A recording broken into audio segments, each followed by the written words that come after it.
This evening here on WHKY-TV News, we're joined by District Attorney Scott Reilly, who represents the 36th Prosecutorial District, that is Catawba, Burke, and Caldwell counties. Tonight, Mr. Reilly will talk about Veterans Treatment Court. This has been a goal for Mr. Reilly and the DA's office for a long time, and they finally kicked off this endeavor. We've talked before about my push to start a Veterans Treatment Court in Catawba County. Well, yesterday we had our opening ceremony, and that court is now a reality.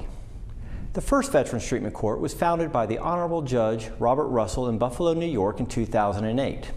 Since then, these courts have spread to North Carolina and other parts of the United States. Catawba County is now only the 5th Veterans Treatment Court in North Carolina, and we're proud to be leading the way for helping our local veterans in the court system. The structure of Veterans Treatment Court is similar to that of drug treatment and mental health courts, in that they involve cooperation and collaboration with court officials, community partners, and law enforcement. The goal is to connect eligible veterans with benefits and treatment earned through military service. In our courtroom, we have Judge David Aycock, who served in the Army, presiding over the proceedings. Lance Sigmund, who works in my office, is a retired JAG judge from the Air Force and will be serving as the prosecutor in Veterans Treatment Court. In fact, the whole program will be run by people who have served or have close loved ones who are in the military. Our job is to make sure that no man or woman is left behind. The participants in this court may no longer be on the battlefield, but their fight with addiction and reintegrating into civilian life is an ongoing conflict. We owe it to them and their sacrifices to give these veterans a real shot at overcoming their mental health and drug addiction struggles. The courts will involve structured recovery plans for each participant, and each participant in Veterans Treatment Court will be held accountable through regular drug testing and by recognizing their achievements as they advance through the program.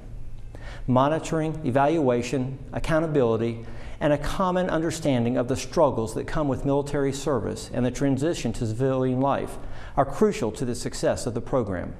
I campaigned on this promise, and I am so proud of my staff and members of the court system who are able to deliver, even with COVID getting in the way sometimes. At our opening ceremony, we heard remarks from Sheriff Don Brown, Judge David Aycock, Chief Justice of the North Carolina Supreme Court Paul Newby, and Deputy Secretary of the North Carolina Department of Military and Veteran Affairs, retired Army Colonel Martin Falls.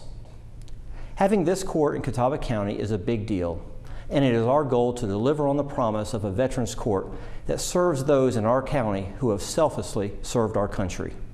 Well, that's great news. I know it's been a long-time goal of DA Scott Reilly and the District Attorney's Office to have Veterans Treatment Court in Catawba County. And thanks, as always, to Mr. Reilly for joining us here on WHKY-TV News for his monthly report. He'll be with us again 1 month from now. And with DA Scott Reilly, I'm Rob Eastwood, WHKY-TV News.